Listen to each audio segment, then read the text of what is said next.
Esse coro tá lá desde que a igreja foi fundada? Não, não. Aqui em Copacabana acontece isso, é muito engraçado, porque a igreja foi fundada há 109 anos atrás. E no culto em que a igreja foi organizada, o coro cantou. Olha. Quer dizer, o coro já estava lá antes da igreja existir. Porque teve que fazer os ensaios, se juntar, se reunir, O né? que foi tardio foi batizar o coro com o nome que ele tem hoje. A Ideia Moraes. A Ideia Moraes, porque a dona Ideia marcou demais a história do coro, né? Ela quase que se divide em antes e depois dela. Aquele momento é muito singular, é um divisor de águas. Mas o coro já estava aí atuando há muito tempo. Assim, eu não sei bem, antes do coro Marcelo Ganter, quais eram os grupos que funcionavam. Eu imagino que, né, existissem outros grupos, né? Mas o coro Marcelo Ganter, se não me engano, começou em 78, se não me engano. Olha. Então, tem uma estrada, né, com a dona Eulita, a Ana Ribeiro Rodrigues, ela também foi regente.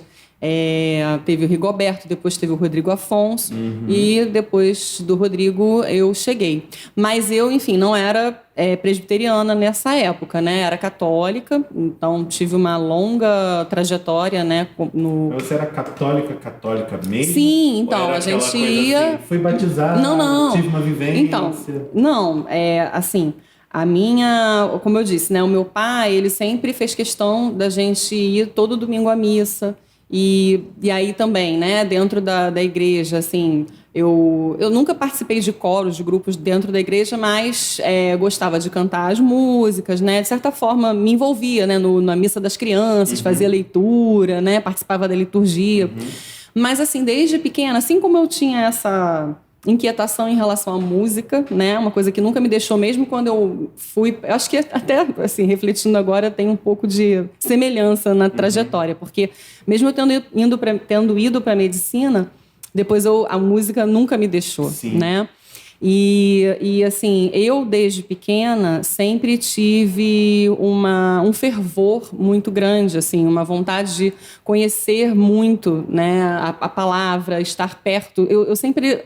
amei e admirei muito Jesus e o que ele fez. Então, eu era muito aplicada, né? Tipo, no estudo do catecismo, né? Fiz primeira comunhão. Segui toda aquela trajetória na igreja. Tem coisa que você faz em que você não é aplicada assim?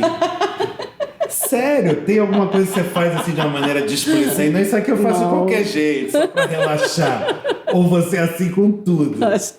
Acho que sim. Sei lá, origami. Eu faço uma aula de origami, nem dou bola. Até o origami eu gosto. Apostilas do origami. Nossa, eu fui montar um aquário em casa, estudei um monte de aquarismo, mas o aquário realmente está um pouco abandonado, assim. Mas eu estudei uns 3 meses, assim, até fazer. Quer dizer, da sua índole mesmo, né? Você é super aplicado. Mas, enfim, aí eu participei de grupos jovens, assim, realmente me envolvi bastante, né, na igreja. Só que acabou que justamente porque eu queria me envolver bastante, mais ainda, eu entrei num grupo muito rigoroso, assim, um pouco retrógrado, inclusive. Nas missas separavam os homens para um lado, as mulheres para o outro. Sim. E tinham coisas bonitas, assim, que eles faziam, mas a forma como as minhas experiências não foram felizes, assim. Entendi. Eu tive uma ligação muito grande com uma menina, assim, ela tinha eles chamavam de agrupamento, né? Então a gente toda semana se reunia para ler a palavra, para conversar, para trocar. Depois ela foi enfim, foi ter um cargo na igreja e ela foi embora. E eu fiquei muito abalada e as pessoas falavam, não, você não pode ficar assim. Isso foi uma das questões, né? Mas aconteceram uma série de coisas que eu fiquei magoada, fiquei machucada e eu acabei saindo da igreja e fiquei... Aí foi quando a gente, né, começou a cantar junto no Mosaico, né, no grupo vocal que a gente cantava. Pra quem não sabe, a Clara fomentou esse trabalho lá na época da universidade. Eulina, Rodrigo Afonso, que ficou regendo. Voltado à música antiga e de cunho vocal. E foi uma experiência muito importante. Você sabe que eu já tinha alguma vivência com a música antiga até ali. Mas naquela experiência foi que o meu olhar se despertou para esse universo. Nossa, porque é um mundo. repertório, Eu falei, assim, é um oceano, eu não imaginava. Sim. Né? E era muito legal. Como foi decisivo aquilo para minha caminhada depois, né? Profissionalmente e para a vida. pra vida. Foi uma experiência intensa, né? Curta, acho que a gente, talvez uns 2 anos, eu não lembro quanto tempo de mosaico, mas foi realmente um trabalho, assim, muito legal. E aí, bom, então a gente conversou, né, nessa época, eu falei que eu estava afastada, mas que eu queria voltar. Eu disse, puxa, a igreja presbiteriana, acho que foi essa minha primeira vez, assim, o meu primeiro flerte, assim, com a igreja presbiteriana. Esse casamento ia dar muito certo.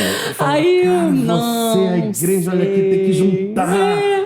Eu não sei, eu tô muito, não sei. Eu ficava, né, muito assim, em cima do muro, não quero. Enfim, aí recebi esse convite, então, para ser organista da igreja. E o que eu achei bonito, assim, é que a igreja me acolheu, e acho que essa é uma característica muito marcante lá da igreja de Botafogo, né? Uma igreja muito amorosa, muito acolhedora. E eu sempre me emociono, assim, quando eu vejo como que as pessoas, independente das suas diferenças, de algum conflito que tenha, de alguma divergência de pensamento, as pessoas sublimam esses conflitos pelo amor, né? Pelo amor de Deus, assim, eu acho que é uma igreja que realmente é muito unida. E assim, eu fui acolhida de uma forma muito amorosa. E não fui questionada. Assim, às vezes eu conversava, né, com as pessoas, mas eu levei 5 anos, né, quer dizer, 2 como organista, 3 como regente, para eu me batizar, né, na igreja presbiteriana. Né? Porque eu queria, como assim, me fizeram acreditar lá naquele grupo, né, que eu estava ligada a Jesus mais pelas pessoas do que, né, do que de fato uma ligação verdadeira. Eu falei, não, eu não quero agora me sentir como se eu estivesse entrando para um clube ou entrando para algum lugar para ser aceita. Atendendo a uma demanda social. Exatamente. Eu falei, não, eu quero que seja algo de dentro para fora e que eu nunca mais saia, que eu nunca mais desista. Mas você vê que bacana que a música foi a sua porta de Exatamente. entrada. E foi assim, intencional. Quando eu aceitei o convite, eu falei, essa é a minha chance. Aí você coloca isso num plano maior, assim, digamos, da perspectiva da eternidade. Quer dizer, lá nos 5 aninhos, 7 aninhos, você começa a ter suas primeiras experiências musicais. E cara, Deus já tinha um propósito em tudo aquilo ali, vai fazendo sua caminhada convergir para esse ponto. Exatamente. Isso é muito bonito, né? Sim. Até arrepia. Você pensa, fora, assim, e outras pessoas também que eu soube, né, que a gente tem lá, né, que convivem com a gente, que fazem parte do coro, que inclusive entraram na igreja ouvindo o coro cantando na escadaria, estavam passando pela rua. Isso tem muito né? mesmo. Tem a nossa querida Mary, que sempre faz questão de contar, né, que ela ouviu o coro cantando na escadaria. Certamente ela está ouvindo. Um beijo para você, Mary. E aí foi assim que aconteceu com ela também. O coro cantando, ela gostou, se aproximou e hoje hoje não, Mary já tem tempo. Uma canjica. Que só eu e o Reverendo Miguel sabemos. E o Alfredo, abraço para o Alfredo também.